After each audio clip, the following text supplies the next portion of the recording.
Σίγουρα όλοι έχουμε δει αυτή τη μαγική εικόνα. Εκατοντάδες πουλιά να χορεύουν στον ουρανό σαν ένας ενιαίος οργανισμός. Ή μια αποκία από μυρμήγκια που χτίζει μια απίστευτα περίπλοκη φωλιά χωρίς κανένα σχέδιο. Αυτό που μοιάζει με κάτι βγαλμένο από ταινία επιστημονικής φαντασίας είναι στην πραγματικότητα ένας από τους πιο δυνατούς μηχανισμούς της φύσης. Σήμερα θα δούμε πώς οι μηχανικοί προσπαθούν να αντιγράψουν ακριβώς αυτή τη μαγεία χρησιμοποιώντας ομάδες από ρομπότ σε ένα πεδίο που ονομάζεται ρομποτικής μήνους. Λοιπόν, για να δούμε λίγο τη διαδρομή μας. Θα ξεκινήσουμε από την πηγή της έμπνευσης, τη φύση δηλαδή. Μετά θα εξετάσουμε το μεγάλο δίλημμα στον σχεδιασμό, κεντρικός έλεγχος ή ομαδική δουλειά. Στη συνέχεια θα μπούμε στο ψητό, θα δούμε τι συνέβη σε πραγματικά πειράματα. Θα αναλύσουμε γιατί τα πράγματα συχνά πάνε στραβά και θα κλείσουμε με μια ματιά στο ποια θα μπορούσε να είναι η λύση για το μέλλον. Πάμε λοιπόν να ξεκινήσουμε με αυτήν την ιδέα που ενώ την βλέπουμε παντού γύρω μας, σπάνια καθόμαστε να τη σκεφτούμε. Εδώ είναι το μεγάλο ερώτημα. Η καρδιά όλου του θέματος. Σκεφτείτε το λίγο. Δεν υπάρχει κάποιος κεντρικός εγκέφαλος, κανένας στρατηγός που να δίνει διαταγές. Κι όμως το αποτέλεσμα είναι απίστευτα συντονισμένο, απίστευτα αποτελεσματικό. Πώς το καλό γίνεται αυτό? Λοιπόν, η απάντηση κρύβεται σε αυτή εδώ την πανίσχυρη έννοια. Τη συλλογική νοημοσύνη. Με απλά λόγια, είναι αυτό που συμβαίνει όταν πολλά άτομα, ακολουθώντας ο καθένας πολύ απλούς κανόνες, καταφέρουν συλλογικά να δημιουργήσουν μια εξαιρετικά έξυπνη και οργανωμένη συμπεριφορά. Και το κλειδί σε όλο αυτό, η αυτοοργάνωση. Αυτή ακριβώς η ιδέα είναι που πυροδοτεί ολόκληρο το πεδίο της ρομποτικής μήνους. Και τώρα ερχόμαστε στο πώς οι μηχανικοί προσπαθούν να αντιγράψουν όλο αυτό το φυσικό θαύμα. Κάτι που μας φέρνει αμέσως μπροστά σε μια τεράστια απόφαση σχεδιασμού. Εδώ έχουμε, στην ουσία, δύο εντελώς αντίθετες σχολές σκέψης. Η μία λέει, ας έχουμε ένα κεντρικό αφεντικό, έναν κεντρικό υπολογιστή που τα βλέπει όλα και λέει σε κάθε ρομπότ τι ακριβώς να κάνει. Η άλλη, εμπνευσμένη από τη φύση, λέει, όχι.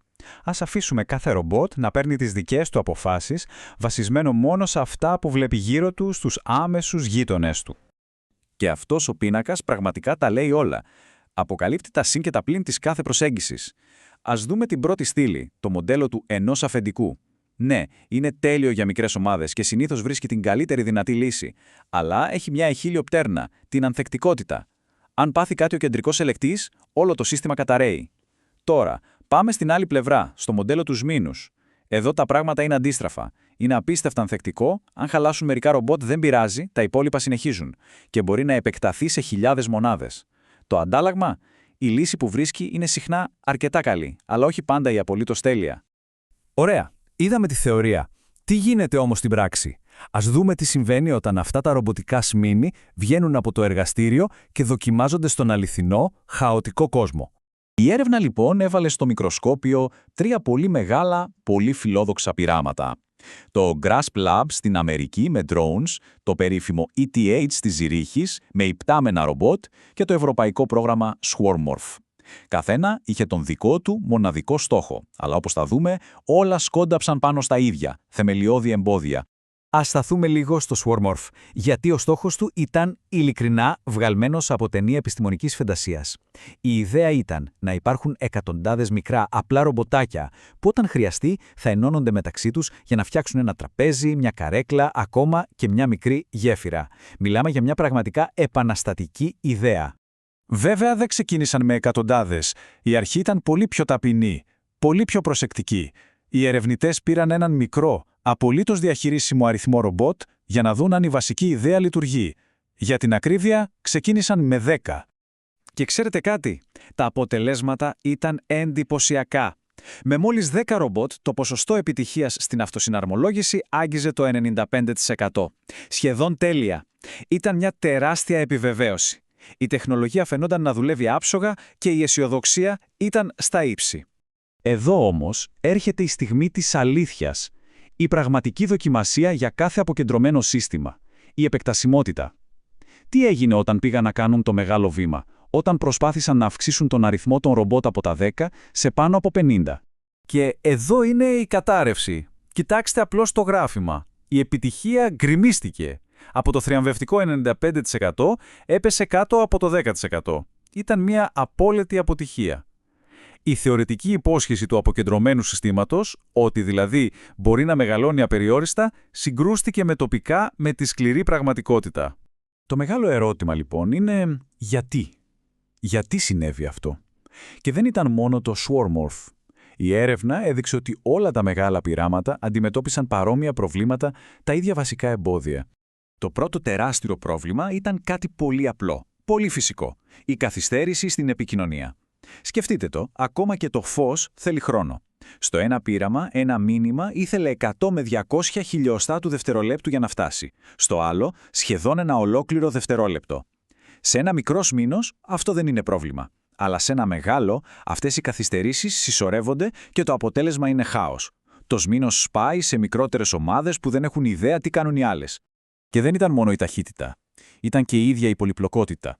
Ένα μικρό αθώο σφάλμα σε έναν αισθητήρα, σε ένα μόνο ρομπότ, γινόταν χιονοστιβάδα. Διαδιδόταν από το ένα ρομπότ στο άλλο, μεγεθυνόταν και στο τέλος δηλητηρίαζε ολόκληρο το σύστημα. Όσο περισσότερα τα ρομπότ, τόσο οι αλληλεπιδράσεις αυξάνονται εκθετικά και το σύστημα απλά γίνεται αδύνατο να το διαχειριστεί κανείς. Εντάξει, τα πράγματα φαίνονται δύσκολα, ίσως και αδιέξοδα. Υπάρχει λύση? Οι ερευνητές πιστεύουν πως ναι, και η απάντηση βρίσκεται πέρα από το αρχικό δίλημμα, ένα αφεντικό ή μια ομάδα. Και η λύση αυτή ακούει στο όνομα υβριδικά συστήματα. Η ιδέα είναι πανέξυπνη. Γιατί να διαλέξουμε το ένα ή το άλλο όταν μπορούμε να τα συνδυάσουμε? Να πάρουμε δηλαδή τα καλύτερα στοιχεία και από τους δύο κόσμους. Πώς δουλεύει αυτό στην πράξη? Σκεφτείτε το σαν μια καλά οργανωμένη εταιρεία. Αντί να έχουμε 100 υπαλλήλους να προσπαθούν να συνεννοηθούν όλοι μαζί, τους χωρίζουμε σε μικρότερες ομάδες των 10. Κάθε ομάδα έχει τον δικό της υπεύθυνο για γρήγορο τοπικό συντονισμό. Και μετά, μόνο οι υπεύθυνοι μιλάνε μεταξύ τους για τη συνολική στρατηγική. Είναι μια ομάδα από ομάδες. Εδώ είναι λοιπόν όλο το ζουμί. Με αυτόν τον τρόπο παίρνουμε την ταχύτητα και την ακρίβεια του κεντρικού ελέγχου μέσα σε κάθε μικρή ομάδα, αλλά διατηρούμε την ανθεκτικότητα και την επεκτασιμότητα του αποκεντρωμένου μοντέλου στη μεγάλη εικόνα. Είναι μια πρακτική έξυπνη λύση που φαίνεται να είναι ο δρόμος προς τα εμπρός. Και κάπως έτσι φτάνουμε στο τελικό ερώτημα που μένει να απαντηθεί. Η υπόσχεση της ρομποτικής μήνους είναι πραγματικά τεράστια, από αυτόνομες κατασκευές και εξερεύνηση πλανήτων μέχρι επιχειρήσεις έρευνας και διάσωσης. Αλλά η πρόκληση του να δαμάσει κανείς την πολυπλοκότητα παραμένει γιγαντιαία. Το μέλλον θα δείξει αν αυτή η υβριδική προσέγγιση είναι τελικά το κλειδί που θα ξεκλειδώσει την απίστευτη δύναμη των πολλών.